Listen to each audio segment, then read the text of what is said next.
Welcome to Virtual Focus Groups, a presentation by Solutions IRB. This was actually the topic of our July 2023 Lunch and Learn, so if you were unable to attend that meeting, this is a good opportunity to recap. To give you a quick overview of what this presentation is on, when we talk about virtual focus groups, we're specifically talking about focus groups that are done in kind of a Zoom room type setting. There's many considerations for doing these focus groups depending on the topic and the population you're working with. And just really keep in mind that focus groups inevitably increase the level of risks to your participants due to that lack of control. And another really important consideration is that all the details of your focus group need to be included in your study protocol and in your application to the IRB. There are quite a few risks for participants when doing a virtual or in-person focus group.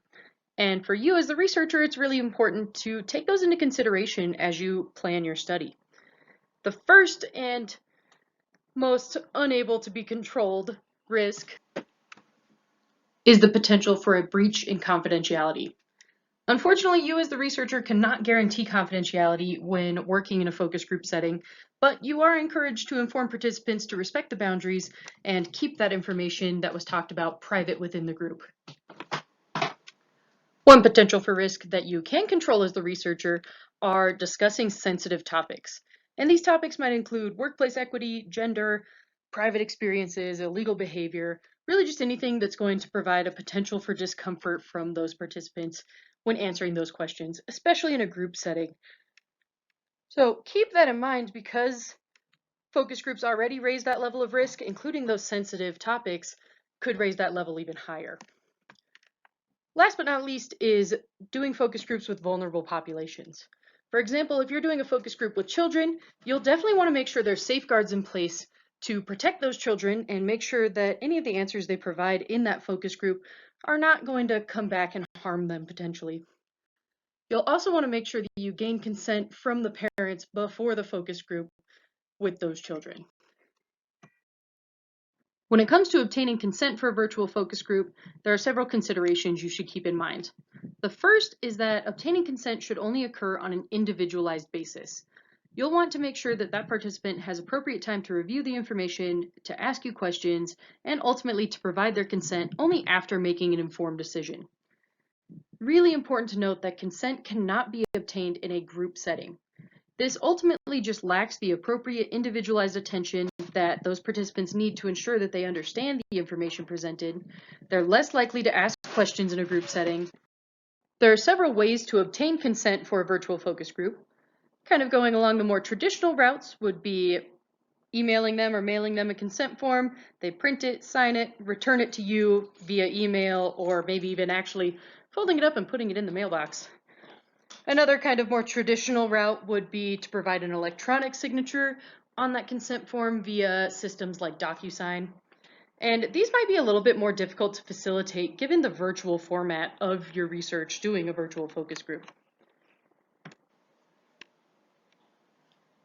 Another option for you would be to request a partial waiver of documentation of consent. This essentially means that you aren't collecting a signed consent form from these participants. So in lieu of that signed consent forms, they might be asked to click a box on an online form where they agree to a statement, or they could even provide verbal consent with the researcher over the phone on an individualized basis. If you do opt to do that waiver of documentation of consent, just make sure to select that option in the IRB application and fill out any additional questions that it requires. A question that often comes up when working with virtual focus groups is whether those can be audio or video recorded. And it's just really important to note that recording a focus group can present even more risks to participants depending on the data that you're collecting. So definitely take careful consideration in your design when deciding whether or not you're going to do audio or video recording. Some questions you might want to ask yourself is if the level of recording is appropriate for the type of data that's going to be collected. So maybe if you're working with vulnerable populations, or if you're potentially asking some sensitive questions, video recording would definitely be inappropriate for that, and potentially, depending on those questions, audio recording might be a little bit inappropriate too. And that's actually the next question. Can recording be avoided? Can the researcher take notes in lieu of recording? Is a certificate of confidentiality going to be needed? And is requesting a waiver of documentation of consent appropriate for this level of recording? When you're seeking consent to be recorded in the consent form, you'll want to include a separate line for participants to consent to being recorded. You'll also want to include information about whether or not they can still participate if they choose not to be recorded. Definitely make sure in your virtual focus group that you have a backup plan in case somebody pulls that consent to being recorded at the last minute, whether that backup plan is removing that person from the focus group or having your researcher take notes instead of recording.